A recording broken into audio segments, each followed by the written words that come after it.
Welcome back to another recording with Paula and myself, where we're talking about the Accelerise conference and actually the presentation that we're going to be giving around Web3, Metaverse, NFTs, all that good stuff, and its implications on the security industry and people within the security industry.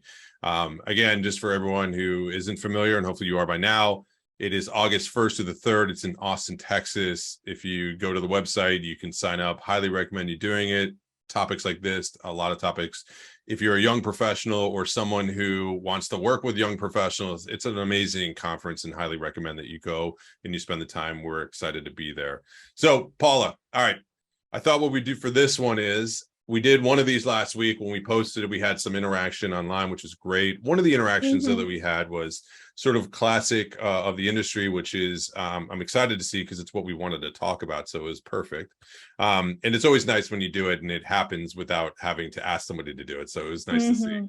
But it's about the validity of Web3 and everything that comes with it and the security industry, and specifically around the applications of it. So knowing your expertise around this, what's your view on that? And sort of, is this the type of thing we should expect to hear about? Yeah, so we're going to hear, and I know you're going to stop me because I get super excited about all the possible and different applications that Web3 and how it's going to impact the security industry. But just thinking of a very specific case, it's ID identification or identity authentication.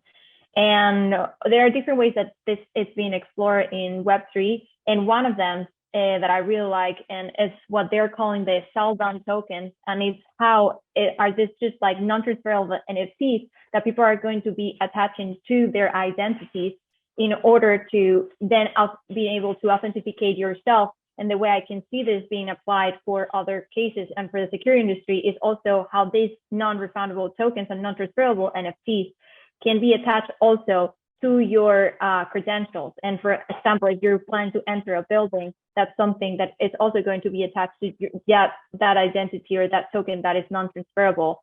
And what is cool about that is also that you're going to be the user and the owner of all that data attached to that cell-bound token. Yeah, and that's what's neat too about it. It's just sort of everything from attribute-based access control, if you would, all the way down Think to about it, yeah. Trusted source of verification. Like there's a whole lot of decentralizing the rest of it. People get caught up in the NFT side being, you know, the sort of turtle with a cigar in its mouth and thinking that that's like the only thing, but it's also a way to attach verification of identity and utilize that way. So that's exactly the type of stuff that we're talking about. It's an application of it.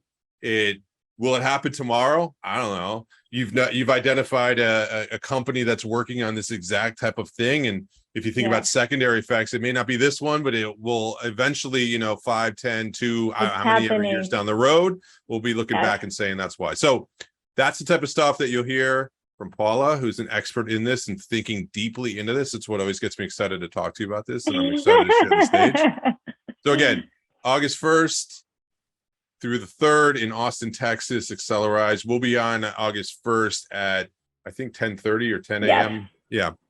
And then there's a happy hour later that night that we'll all be participating in. So look forward to seeing everybody there. Please sign up.